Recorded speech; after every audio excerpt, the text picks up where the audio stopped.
मी स्वयं शिक्षण संस्थेतून आले आणि स्वयं शिक्षण संस्थेत मी 2005 पासून तुमच्यासारख्या महिलांसोबत वेगवेगळ्या विषयावर काम करते।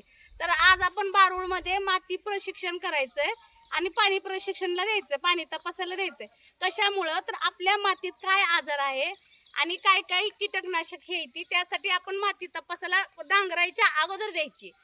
माती तपासायला डांगरायच्या अगोदर आपलं जी शेत आहे ती 4 कोपऱ्यातली माती खांदायची आपण खोल आणि टोपलभर माती करायची आणि त्यातून 4 भाग मिक्स करून 4 भाग करायचे। त्याचे 4 भाग करून समोरासमोरचे भाग काढायचे। अशी माती आपण तपासायला द्यायची 4 कोपऱ्यातली। बघा ही कशी आहे, रासायनिक शेती केल्यामुळं किती निब्बर जमीन झाली बघा, तुमची खांदत सुद्धा नाही।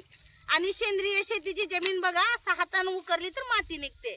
तर अशी खांदून आपण 4 कोपऱ्यातली माती तपासायला द्यायची, असं टोपलभर काढायची आणि समोरासमोर असं ही करायचं। ह्या मातीचं 4 भाग करायचे, असे भाग मिक्स करून एका कपड्याच्या पिशवीत अगर सुतळीच्या पिशवीत आपण तपासायला द्यायचं। त्यात आपलं नाव, मोबाईल नंबर सगळं टाकायचं।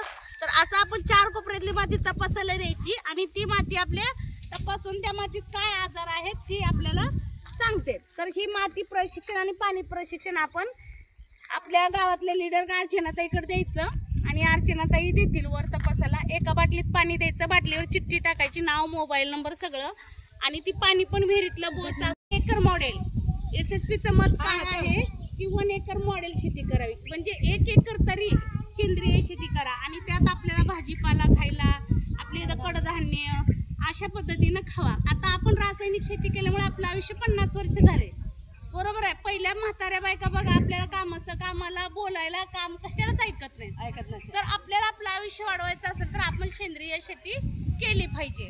तर असं 1 एकर तरी करायची, जी सध्या सेंद्रियला मागणी जास्त आहे। तर आपण आपलं आयुष्य वाढवायला, आपण निरोगी राहण्यासाठी आपण 1 एकर तरी सेंद्रिय शेती केली पाहिजे, ही सगळ्यांना विनंती।